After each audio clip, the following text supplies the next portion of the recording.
Bete uruşta saat 5'te başladı uruş. Tangatan biz kaçıp jönödük ayalmen.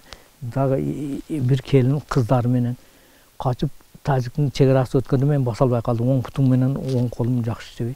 Basalbay kaldım. Keyin ayalda aytım barıp ayt kırgızlar kelip alsın. Barıp balsa göz var ana bizdin ortobozdan robot kap ketip kaptır ayal. Anan al jok. Men oşol жерден anan jogorу karap jönödüm. Jogorу karap gidedi. Kilometr tıt var. Tıt padarat elgende. Oşol tıttan közümdü albay tikte oturup su bir yerden keledi. Sentyabr aylı suda turup 3 saat durdum suda. Anan o sal basılganday boldu. Anan bir malda ööktөp jönödüm.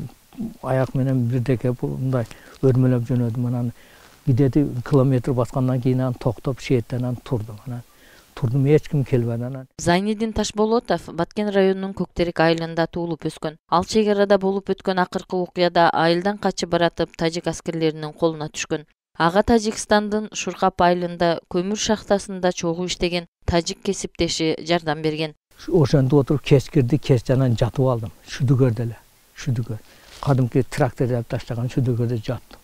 Анан жатып, анан эртең менен туруп, анан уйку басты, уйкуга сал кылтайып, анан көзүмдү мындай бассам, бирөө мындан путка тебет. Анан мындай карасам, тажик солдат, анан бир гражданский чал экөө турат. Анан эмне десем айтты, давай туруң деди. Хизет деди. Тур деген сөздү. Ташчаны билемез. Анан тургузуп, анан кийин отуртуздум, айтты, тура албайм дедим. Анан баланы таанып турам, лекин бирге иштеген тааныбай калыптыр. Анан алы чал киши турат. Анан солдаттар келди, бар эле, бул биздин адам деди. Тажикча эле айтты тажиктерге. Анан тажиктар кетти, солдаттар кетти. Анан тургузуп алып эки колундан экөө жетелеп, анан о наракка талдын түбүгө апарып саяга жаткызып коюп айтты, шеерде отуруңуз, туруп чакырабыз деп кетти. Айыл башчы барып, анан көрүп милициялар мени көтөрүп алды, мындай баса албайм жакшы. Анан көтөрүп аркама келип койду. Анан Жакөркө келдик. Ала жаңы өткөн 4 көчөгө келдик. Анан келгенден кийин эйтте тажик милициялар, кыргыздар бар экен. Анан иштери бар экен, сүйлөштү, мени больницага Актадырга апарды. Кооптук учурларды башынан өткөргөн каарманыбыздын чек арадагы элдин тынчтыгы, аймактын коопсуздугу баарынан маанилүү деген пикирин айыл башчы Улан Маматов да колдойт. Анткени буга чейин бул өткөн куралдуу жаңжалдан эки өлкөнүн тең эли оор жоготууга учурады. Шахмат тибинде жайгашкан кыргыз-тажик айылдарынын эли кандай болбосун бир көчөдө жашап, бир жолдон каттап, жүз көрүшүп турган соң оор болсо да мурдакыдай мамилеге кайткан күн келет деп ишенет. Бул жерде биз ушул кичинекейибизден мен төрөлүп, чоңоюп өскөн айыл.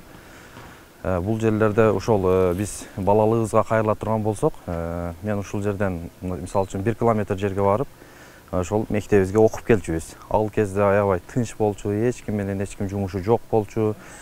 Кошуналар менен саламыбыз түз болчу. Ал мезгилдерде биз мына көчөлөрдө мисалы үчүн ошол тажиктин балдары менен футбол ойночубуз.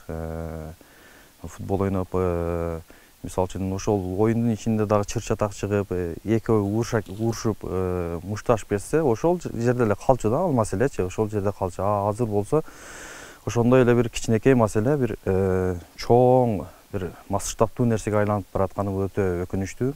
Көктерек айылы туш тарабынан коңшу өлкө менен чектешет. Акыркы 2 жылда катары менен болгон куралдуу жаңжалда айыл 2 ирет өрттөлүп талкаланган.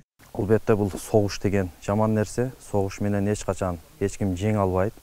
Бир гана бул ошол дипломатиялык жол менен, достук жолу менен келишимге келип, ошол эки мамлекеттин ортосундагы ынтымакты чыңдаш керек. 20га чукул үй бүлө жашаган бул айылда учурда калыбына келтирүү иштери жүрүүдө. Айыл башчысынын айтымында тургундар жаңы үйлөрүнүн курулушун аяктоосун күтүүдө. Ар бир үй бүлө өз үйүндө, өзү туулуп өскөн айылда кошуналар менен тынчтыкта жашагысы келери талашсыз. Гүлбарчын Амирова, Кудайберди Дүйшөев, Салам Медиа, Баткен.